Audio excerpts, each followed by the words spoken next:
fulfilling my task as a moderator, and welcome you to Muslim Community College. And I'm happy to welcome Rusleen, who's an Associate Director for Faculty Development and E-Learning at BNCC. And she's going to talk to us about faculty development and support in online teaching. So welcome again, everybody. Great. So thank you very much. So before I get started, I just want to get a sense of how many of you who are here are any instructional designers? People who work with online learning? All right, I think I covered everybody. So great, thank you. So today I'd like to talk to you about a guided path for faculty development and support for online teaching at BMCC. And I want to start off by saying why we chose the term guided path. And that's because at BMCC, online and hybrid classes are sort of centrally located through the e-learning center. So everybody who wants to teach an online and hybrid course comes to the e-learning center, and that's where we put them on the path, as it were, to success in teaching online. And so this is a path that we've refined over many years. And so I'm going to go into the details of that in just a moment. But before we get there, I want to tell you a little bit of background about the BMCC online learning, in case you don't know. So we have been offering online courses since about 2001. And so right now you see here for the spring 2018 semester, we have over 300 sections, fairly evenly divided between online and hybrid, and about 5,000 some odd enrollments. So the staff at the e-learning center, we're not a very large team. We have a director. I'm in charge of faculty development. We have Donna, who's an instructional designer and Blackboard administrator. We have two folks who work mainly with student support, but also provide some sort of faculty support. And we also have a position for an instructional designer that we're trying to fill right now. And so what do we do at the e-learning center? As I said to you before, everybody who wants to teach online comes to us. So we work hand in hand with the chairs and with the departments. And so they know that anybody, any of their faculty that they identify, or any of the faculty who come to them and say, hey, I want to do this course online, they get sent directly to the e-learning center. So we work very closely with the chairs and with the department schedulers as well. So we provide training, which I'll go into detail about what kind of training we do. We actually help to develop the courses. We provide instructional design support in developing the courses. We do course reviews, and then we assist the department chairs who are the ones who actually approve the courses. So any online or hybrid course has to go through this sort of development cycle and then has to be reviewed and approved by the department chair before it can be taught online. So that's what I was saying before, that it's really quite centralized. And after it's approved and then open for registration, then of course we provide support through the teaching while the faculty are teaching the course, and if they want to develop future courses.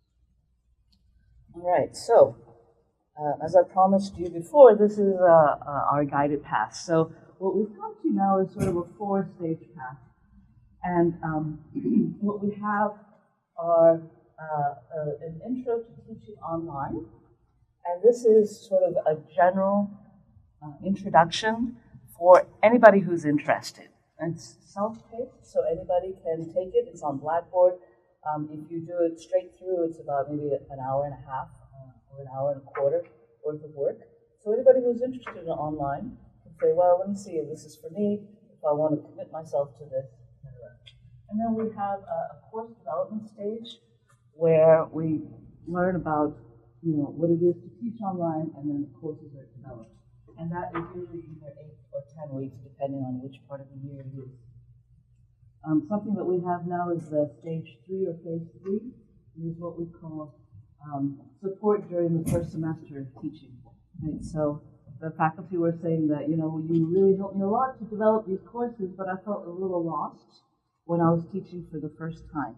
Even though we're still there and still available, they felt they needed something more. And then finally, phase 4, where we go through cycles of review and revision and peer feedback. So let me go through this in detail now. So the phase one, Introduction to Teaching Online at BMCC. As I said before, this is a self-paced, what we call a micro course. It's on Blackboard, and it takes about an hour and a quarter, an hour and a half to go through it. It's also offered in person as a workshop if you prefer to come in person, but we encourage everybody to go through the online course because you get the experience of being an online student and decide if this modality for me or not. So as I said, it's open to anyone who's interested. You don't have to commit to anything, but we do require it as a first step because we also cover a lot of details about how things work at BMCC. So it's a good opportunity to sort of delve into that detail as well. And if we have time later, I'm happy to go into the course and show you what that looks like. But this is the basic content of the course. Right? So we have 5 modules here. We have an introduction, right? And each of these modules have readings, videos, and links. And then there's some sort of action that they have to take at the end of every module. So at the end of the first module, they take a little quiz about preconceptions of online learning. Right? The second module is about why teach online. Why is it good for students? Why is it good for faculty? What's not so great about it for students? What's not so great about it for faculty? And that's followed by a discussion board regarding attitudes towards teaching online. This is the third module, what it's like to teach online, goes into some detail about what the experience will be, like how much time will you be spending, will you be staring at the computer 1 day a week, 5 days a week, that sort of thing.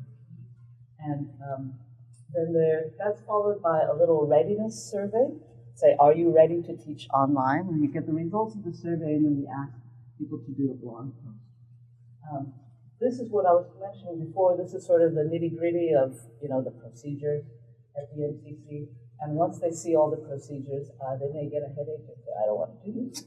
Or they may say, yeah, I think I'm going to go ahead and do it. And so the action we need to actually apply to develop an online course. And finally, the last part is just an overview of what they're going to do exactly once they've applied. And yes. Yes. So not for this part, because it's just a micro course that anybody can take, but for the second and third stages, they do now. All right. So this is the phase where they do get compensated. It's course development. It's 10 weeks during the fall and spring semesters and 8 weeks during the summer. It covers online pedagogy, and also it brings people through developing their course. So they have milestones to meet, so they have to develop bit by bit their course guide and then the course content.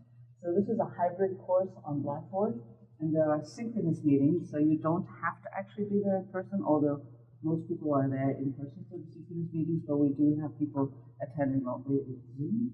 And so the synchronous meetings are for just sort of a kickoff, a social sort of building community event. It's optional, but we find that having a kickoff is always very important because then at least a few people get to know each other, and then that core group sort of establishes that sense of community for everybody else. So we have a kickoff, and then we have some in-person or synchronous meetings for what we call course development labs. And that is just having faculty commit to coming in for an hour and a half. We ask them to come in twice. Come in for an hour and a half and work on their course. So it's all individual. The instructional designers are there, the faculty co-leader is there. And we inserted this because faculty would tell us, I keep falling behind and I never find the time to actually sit down and do it. So we give them the opportunity to say, okay, I'm going to go and do it. And they find it very helpful. They say, I know that during this hour and a half I'm going to concentrate on this and not be distracted by anything else. So we found that that's wildly successful. And then we have a feedback session in the midpoint where they actually review each other's courses. I don't want to say review. They give feedback on each other's courses and say, that was great. It's a great idea. It's like, this part is a little confusing to me. I'm not sure what you're getting at. And then they ask questions and say, I'm not sure I want to accomplish this, and I can't figure out how to do it. So that's also very helpful. So it's a lot of work together, peer-to-peer interaction there. As I think I might have mentioned before, it's co-led by an instructional designer and experienced online faculty. That's very helpful as well, to have faculty involvement, because they have different perspectives, and sometimes you might believe the person who's been teaching more than an instructional designer. Oops. And then anybody who's had previous experience teaching online at another institution, we also put them in the course just so they can complete their course development. So they might know all the content about pedagogy, but they still join that part. And so at the end of this, they have a complete course guide and a revised syllabus and at least 6 to 8 weeks of fully developed content. And there's a final review by an instructional designer, as I mentioned before. The chair has to review and approve it, and then the course is open for enrollment. So it doesn't get open for enrollment until all this is done. So as I said before, again, it's very centrally controlled there. And for this, we do pay them. And so right now, we're paying $50,000. So this project, how do you handle the people who are last minute to online? We basically work with the department. So if they have a lot of experience teaching online and they're going to use somebody else's materials, then they can do it at the last minute. Right? But if they come in and have a lot of experience but there's no course to teach, then we actually work with the department. So this is really not going to be possible for the last minute. We're going to have to develop a course. And if they have no experience, but there's somebody's course materials that they're willing to share, then we do something accelerated as well.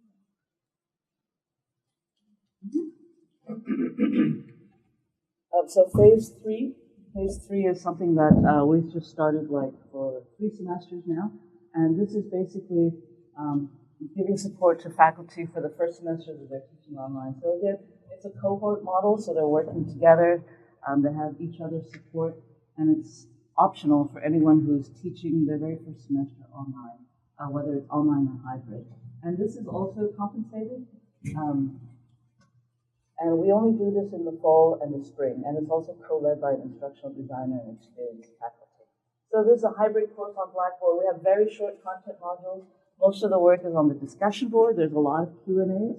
I have the student who is not showing up. What do I do? Or I have the student who is answering the discussion board, but doing really irrelevant topics.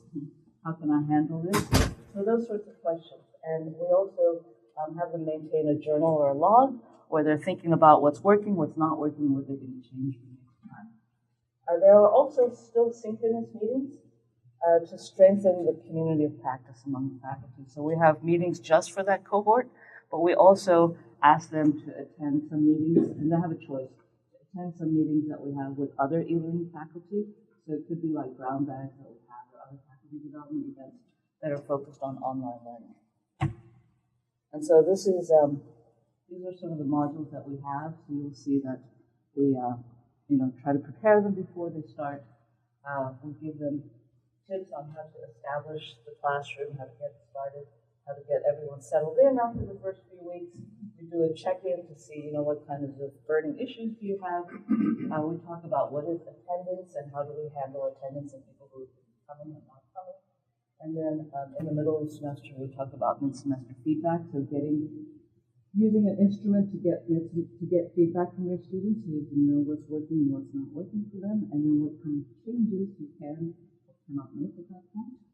And then finally, in week 12, we come back and sort of wrap it up and say, what do I need to do for the end of the semester?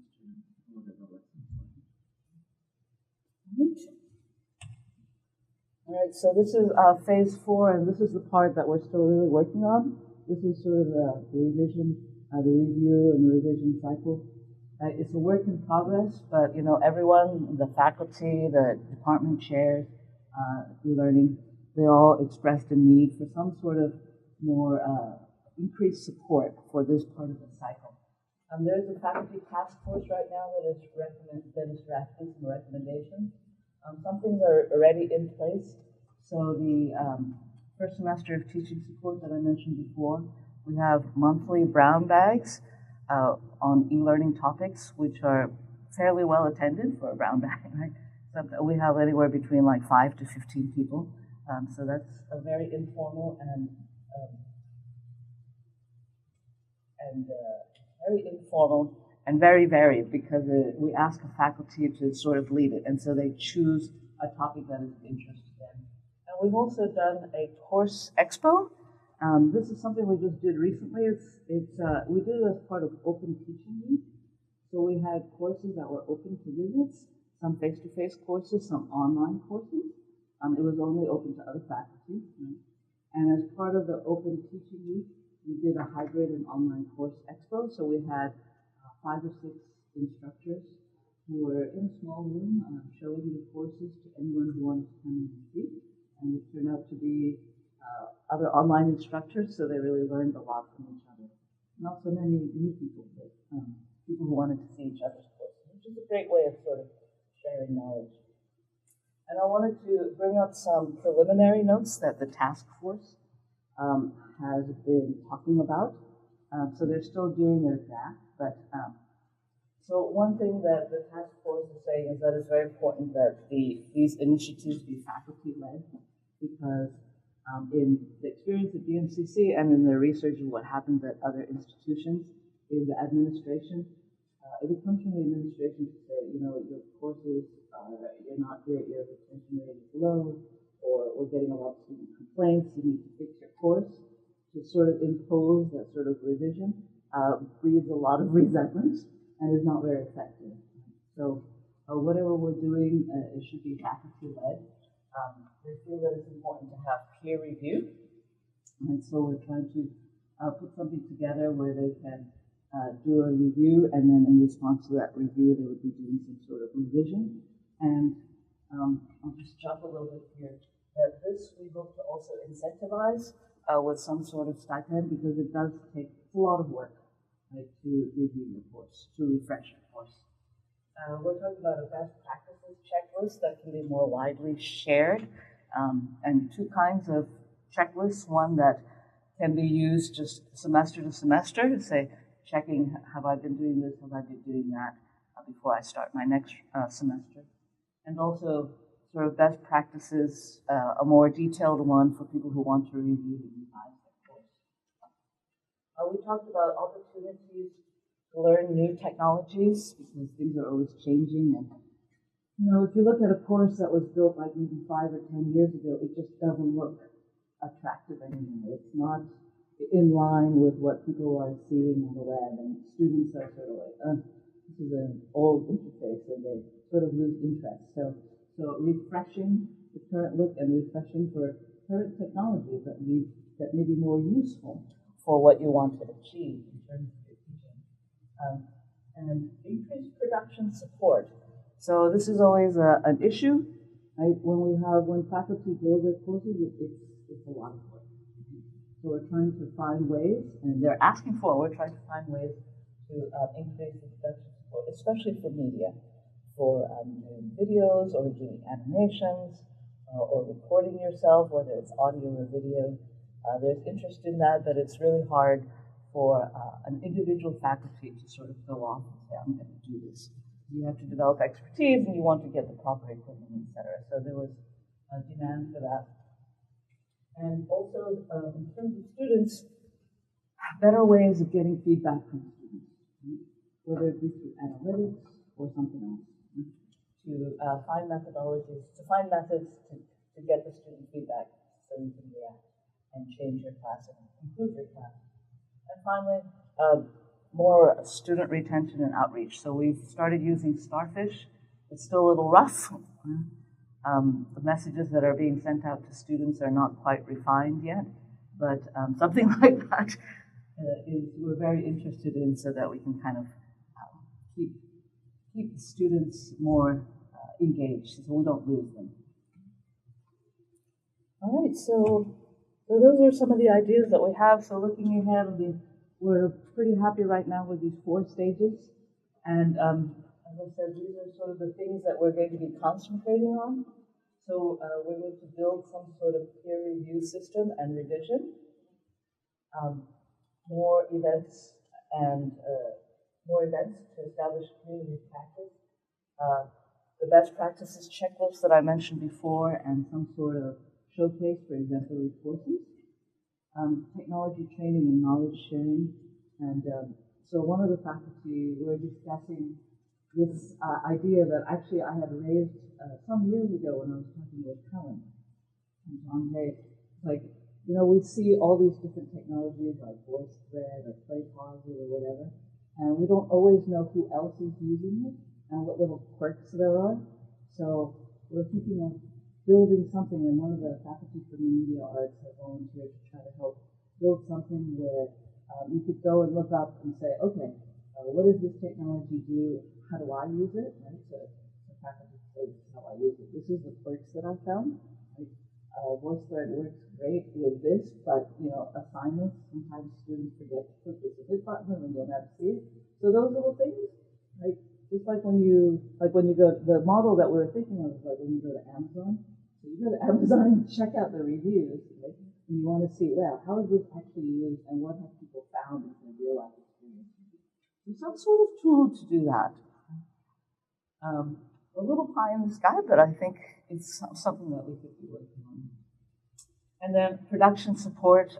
So we're working on a proposal for a student corps. So students who are majoring in multimedia design, multimedia arts, could be hired to help produce those. And finally, as I mentioned, Starfish and other means for retention and engagement for students. So that's where we're at. I think I'm pretty good with the time. Okay. So we have time for questions. Yes. What technology do you provide to faculty? Software and hardware? What technology do you give faculty in terms of software and hardware? So, I mean, we use Blackboard as our LMS. We have VoiceThread. I'm not sure what else.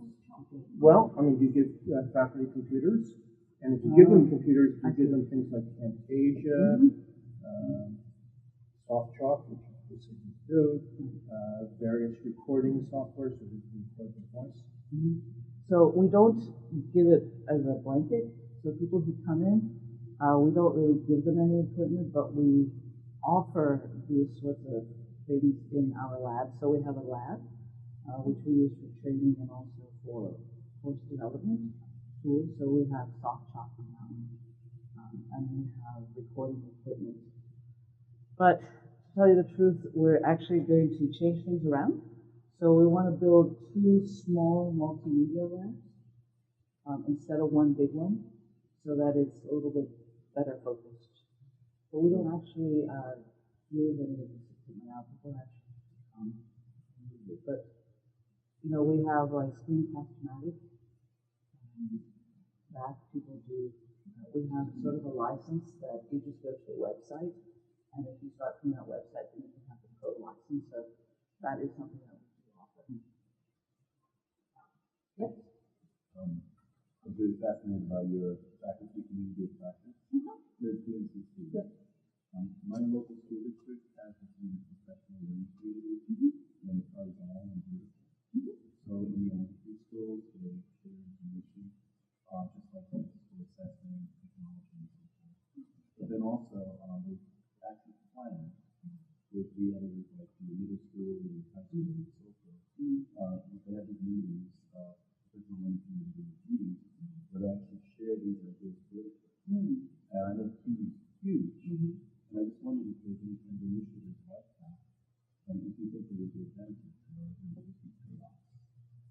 Oh, I think it would be chaotic, but it would be very beneficial. So, definitely. People have ideas about them? Okay. So, maybe I'll come back to that. What are the reasons that we online teaching math, how more or less is the distribution of the academic? Right. Yeah. You know, a lot of it depends on the people in the department. So I'm going to say it's not really subject-based. It's really the sort of the direction of the department. And so our speech department has a lot of courses online and hybrid at every level from the introduction to the higher level. The English is pretty good at the higher level, but they're reluctant to do it at the English comp 1. Sciences, they're a little reluctant because of the online labs. Accounting, again, the higher levels, but not the lower levels. Social science, they're pretty good all across from at all levels. And then math. So again, math, they don't do remedial online. They do remedial hybrid, and everything else goes through online and hybrid. How do you consider it, I know SDS does 2-week online, online learning. Do you consider sending faculty to that program? And if not, why not? So we do let faculty enroll in that if they want. But the thing is, we have a lot of work to do with course development, and so they can go through the 2-week training, but then we still enroll them in the course development cohort because they need to actually build at least 6 to 8 weeks of the content, and most people actually build out the whole course. So that sort of time commitment requires that they sort of enroll in a program, in a structured program, to help them with that. After you've been through it once, many faculty just do it on their own, but the first time around to build the course is huge. Oh, I'm sorry. You are time as well? So please, I'll still be here, and I'm happy to take questions.